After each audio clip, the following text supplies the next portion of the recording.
एक दिन राजा कृष्णदेव राय अपने दरबार में बैठे हुए थे। तभी वहां एक चरवाहा अपनी फरियाद लेकर पहुंच गया। चरवाहे को देख राजा कृष्णदेव ने उसके दरबार में आने की वजह पूछी।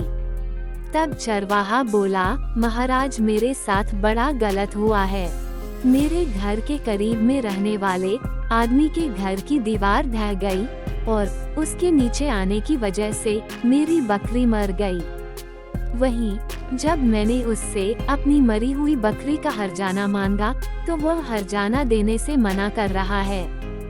चरवाहे की बात पर महाराज कुछ बोलते उससे पहले ही तेनालीराम अपनी जगह से उठे और बोले, बेशक महाराज, दीवार के गिरने के कारण बकरी मरी, लेकिन इसके लिए उस अकेले पड़ोसी को दोषी नहीं माना जा सकता है।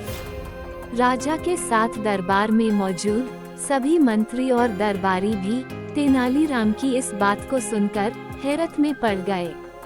राजा ने तेनालीराम से तुरंत पूछा, फिर तुम्हारे हिसाब से और कौन दीवार गिरने के लिए अपराधी है?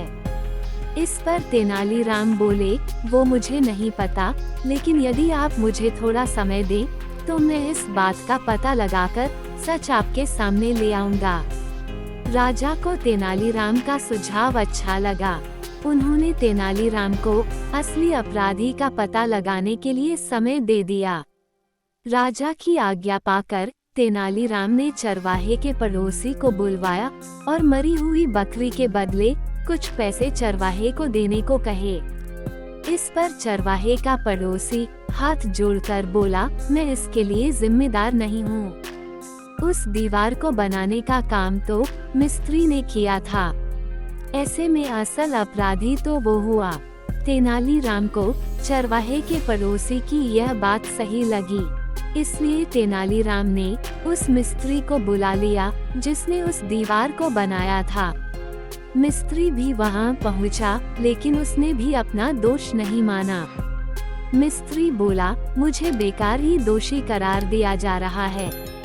असल दोषी तो वे मजदूर हैं जिन्होंने मसाले में पानी ज्यादा मिलाकर मसाले को खराब कर दिया, जिससे दीवार मजबूत न बन सकी और गिर गई। मिस्त्री की बात सुनकर मजदूरों को बुलवाने के लिए सैनिकों को भेजा गया।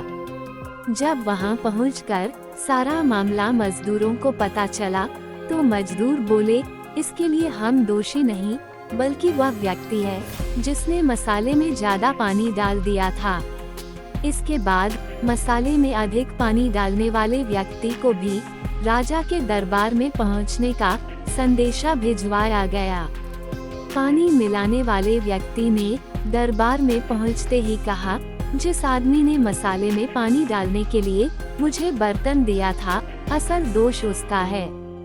वह बर्तन बहुत बड़ा था, इस कारण पानी का अंदाजा न लग सका और मसाले में पानी अधिक पड़ गया। तेनालीराम के पूछने पर मसाले में पानी अधिक डालने वाले व्यक्ति ने कहा, वह बड़ा बर्तन उसे चरवाहे ने ही दिया था। उसी के कारण मिश्रण में अधिक पानी पड़ गया और दीवार कमजोर बनी। फिर क्या था? तेनालीराम चरवाहे की ओर देखते हुए बोले, इसमें दोष तुम्हारा ही है। तुम्हारे कारण ही बकरी की जान गई। जब बात घूमकर चरवाहे पर आ गई तो वह कुछ बोल न सका और चुपचाप अपने घर की ओर चल दिया।